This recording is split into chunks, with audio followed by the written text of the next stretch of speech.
언어는 상징으로 이루어져 있기에 사용하기에 따라 마음의 관점을 바꿉니다. 왜냐하면 상징은 의미 부여이기 때문입니다. 그래서 모든 단어에는 의미가 부여되어 있고 부여된 의미에 따라 인지사고가 흘러갑니다. 그럼 무엇과 어떻게라는 단어를 가지고 살펴보죠. 나는 무엇으로 살 것인가? 나는 어떻게 살 것인가? 무엇을 할 것인가? 어떻게 할 것인가? 한쪽은 고민과 신중함을 키우고 한쪽은 방법과 실행력을 키웁니다. 물론 둘 다 필요하긴 하지만 둘 중 더 중요한 게 있다면 어떻게 한 표를 주고 싶습니다. 나는 어떤 사람인가? 난 어떤 걸 할 것인가? 난 어떻게 살 것인가? 난 어떤 즐거움을 느끼며 살 것인가? 인생의 정답은 정해져 있지 않기에 다양한 생각과 관점이 존재합니다. 관점은 바라보는 방향이기에 여러 관점을 지닌다는 것은 여러 방향을 둘러본다는 것입니다. 생각과 마음이 넓어지겠죠. 그럼 세상은 틀리다로 구성되어 있는 것이 아니라 다르다로 구성되어 있다는 것을 느낄 수 있습니다. 다르다는 것은 다양하다는 것입니다. 하지만 폐쇄적인 곳은 다름을 인정하려 하지 않고 틀리다고 합니다. 그래서 다르다는 마음의 문을 열고 틀리다는 마음의 문을 닫습니다. 너와 나는 생각이 달라. 너와 나는 생각이 틀려. 그래서 한쪽은 사고를 열어주고 한쪽은 사고를 닫아줍니다. 마음의 문을 열고 닫는 게 단어 하나로 가능하다니 대단하지 않나요? 인지사고의 관점에서 보면 다르다는 건 다양성의 인정으로 사고가 흘러갑니다. 너와 나는 생각이 달라. 너와 나는 피부색이 달라. 너와 나는 성별이 달라. 그래서 다양한 사람들이 함께 사는 거야. 다양성을 인정한다는 건 자연스럽게 열린 사고를 만들어줍니다. 하지만 틀리다는 것은 폐쇄적이고 닫힌 사고를 만들어줍니다. 나라 정책으로 본다면 차별적이고 세국적입니다. 다르다와 틀리다가 어떤 느낌인지 잘 느껴보세요.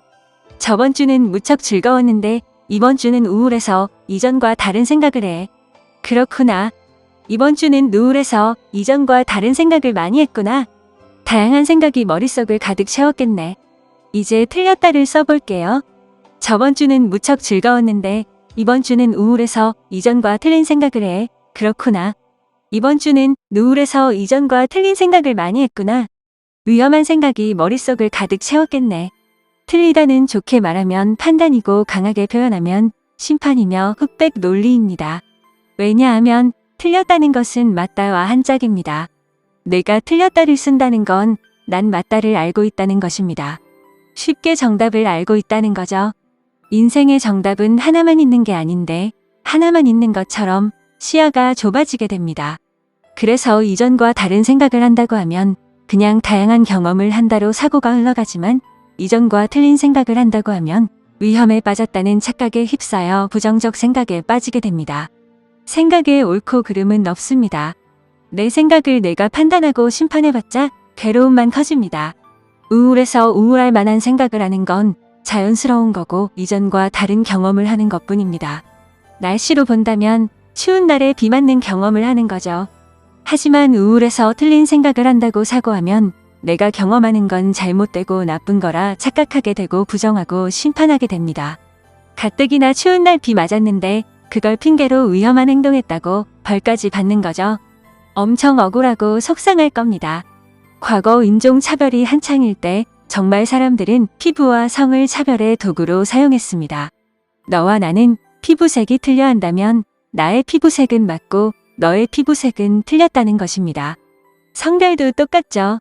남성과 여성 성이 다를 뿐인데 틀렸다 하면 한쪽은 우월이 되고 한쪽은 열등이 되는 착각이 만들어집니다. 그래서 남성 우월주의가 되면 여성으로 태어난 게 틀리게 태어난 것처럼 착각이 만들어지고 여성 우월주의가 되면 남성으로 태어난 게 틀리게 태어난 것처럼 착각이 만들어집니다. 어떻게 보면 마술이자 집단 최면입니다. 이러한 차별을 단어 하나가 만들고 표현하며 상징하고 있던 것입니다. 그렇기에 말이 바뀌면 인생이 달라집니다. 자신도 모르게 틀렸다를 사용한다면 다르다로 바꿔보세요. 무의식의 변화가 시작될 겁니다.